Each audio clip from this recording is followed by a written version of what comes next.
The first time I saw her face, goats dropped dead on the spot, and the air smelled like iron. My name is Yahya. I used to be a soldier just like Captain Ibrahim Traoré. This story happened back in the dry season before the rains came. We were stationed near a small village on the edge of the forest. Nothing big ever happened there.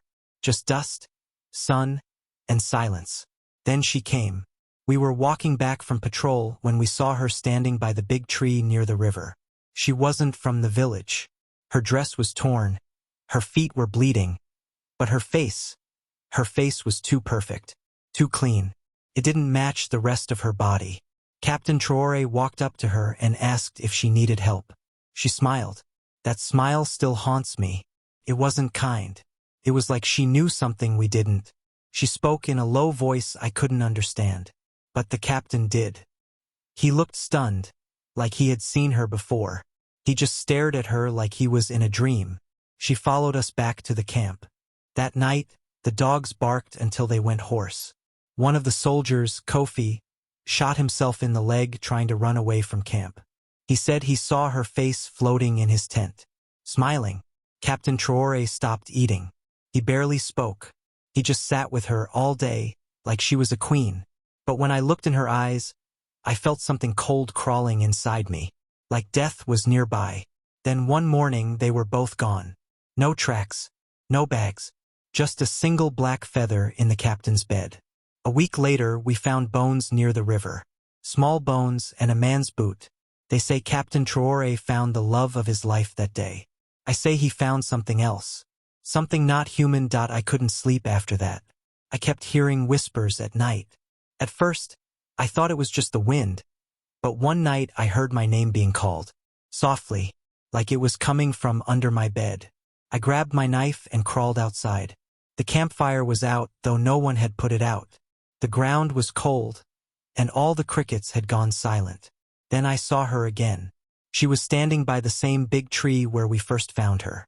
Same torn dress, same smile. But this time she was holding something, Captain Traoré's dog tags. She didn't move, didn't speak, just looked at me. My legs refused to move. I stood there like a statue, heart beating so loud I thought it would burst. Then, out of nowhere, I heard a voice behind me. Go back inside, Yahya. It was the captain. But when I turned around, no one was there. I looked back at the tree. She was gone. The next day, I told the other men what I saw. They laughed, said I was dreaming. But one of them, Suleiman, didn't laugh. He pulled me aside and whispered, my grandfather used to tell stories about a forest spirit that looks like a woman. She waits for soldiers, falls in love with one, then takes him away. I didn't want to believe him, but that night, another soldier went missing. No footprints, no sound, just gone. And again, that black feather. We searched the forest for days. Nothing, no signs, just trees and silence. Then strange things started happening. Radios crackled with voices we didn't know. Fires refused to light. Some men started talking to themselves. And every night someone would dream of her. The same face, the same smile, the same cold eyes. We tried to leave the area, but the trucks wouldn't start. It was like the forest had closed in around us. We were trapped, and she was still watching. The strangest part?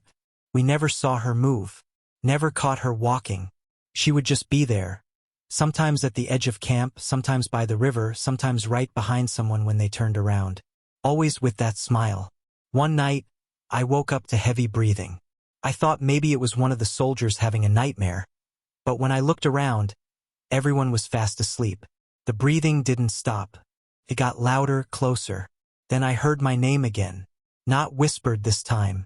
It was right in my ear. Yahya. I jumped up, swinging my knife, but I only hit air. No one was there. But the ground where I slept, it was wet. Not water, not blood. Something thick, black, and sticky. It smelled like death. By morning, another man was gone. We stopped counting after the sixth. Some of the soldiers started losing their minds. One of them, Mamadou, carved circles all over his chest with a spoon and kept saying, she's in love with him. She's angry we're still here. I asked, "Who? Captain Traoré's woman?" He looked at me with wide, bleeding eyes and said, "That's not a woman."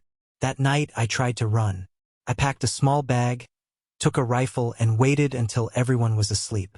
I didn't care if the trucks didn't start. I was ready to walk all the way to Ouagadougou if I had to. But as soon as I stepped outside camp, the air changed. It got heavier. The sky looked wrong. No stars, no moon, just black. Then I heard it. A low hum, like 1,000 voices humming at once. It came from the forest, from the trees, from the ground itself. Then I saw her. This time she was floating, not standing. Her feet didn't touch the ground. Her eyes were glowing, not white, not red, something in between, like dying fire. She opened her mouth, and I swear to God, it wasn't a mouth anymore. It was a hole. And from inside that hole I saw him, Captain Traoré. He was smiling too, but it wasn't his smile. It was hers. I froze. My knees locked. My chest tightened. My body wanted to run, but something inside me, something deep, kept me rooted there like a tree.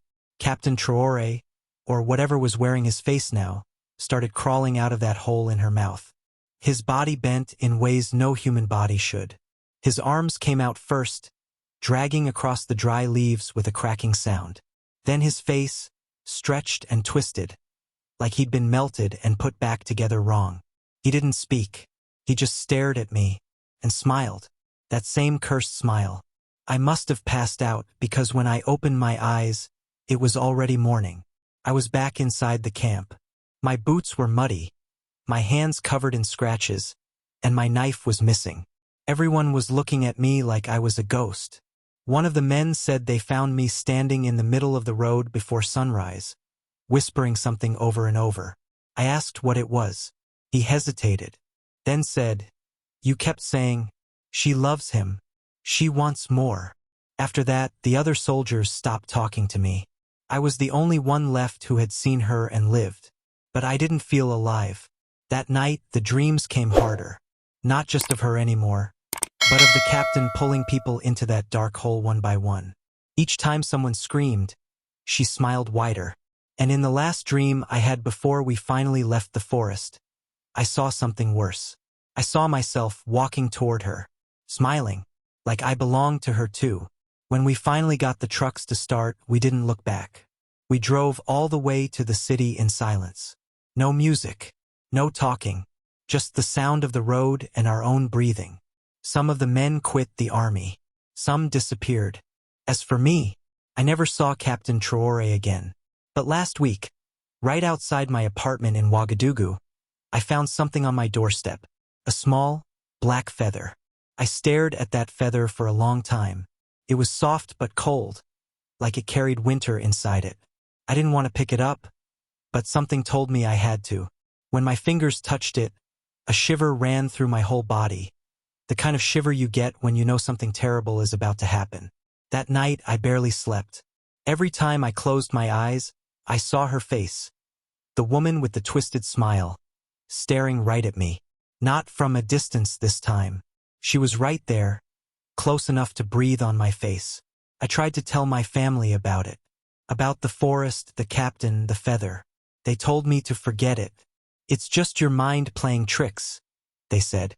But I know better. I felt it deep inside my bones. Days passed. Nothing happened.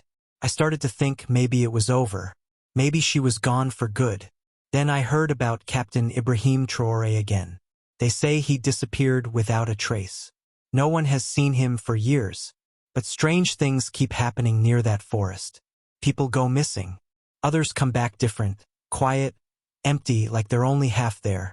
And sometimes at night, villagers say they see a man walking through the trees.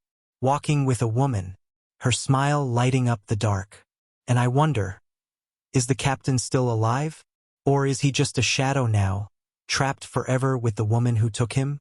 I don't know. But I do know one thing. If you ever see a woman standing alone by the river, with a smile that doesn't reach her eyes, don't go near her. Because some love stories aren't meant to be lived. They're meant to be cursed. After I warned everyone, some laughed. Others just nodded quietly. eyes full of fear they didn't want to admit. But I kept hearing things. Whispers on the wind, cries in the night, and that feeling, like she was always watching me, waiting for the right moment. One evening, I was walking near the market when a little girl ran up to me. She held out a small, dirty doll with tangled hair. "Found this near the river," she said, smiling. I took the doll, but my heart stopped when I saw it. Around its neck was a tiny, black feather. The girl's smile froze. Then she whispered, "The lady wants it back." I looked up, no one was there. From that day, I started seeing her everywhere. In reflections, in shadows, even in my dreams, speaking without words. I tried to move far away from that village, but no matter where I go, the feeling follows me, like a dark cloud. And every so often, when the wind blows just right, I hear her voice. Soft, cold, and full of promise. "You belong to us now." I don't know if Captain Traoré ever escaped her grip. But I know this. Once she chooses you, there's no turning back. And I fear one day soon, I'll have to meet her again. That night, I finally understood the truth. Some things in this world aren't meant to be explained or fought. They just are. And when a spirit like hers chooses you, it's not love. It's a trap. I left the village for good after that. I changed my name, my job, even where I lived. But the fear never left me. Not fully. So here's my advice, from someone who saw what no one should see. If you ever find yourself near an old forest, or by a river at dusk, and you see a woman standing there, alone, silent, with a smile that feels wrong, do not approach her. Don't offer help. Don't speak her name.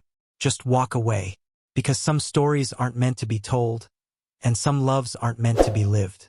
They're meant to take you and never let go. And trust me, once she's chosen you, you won't know peace again.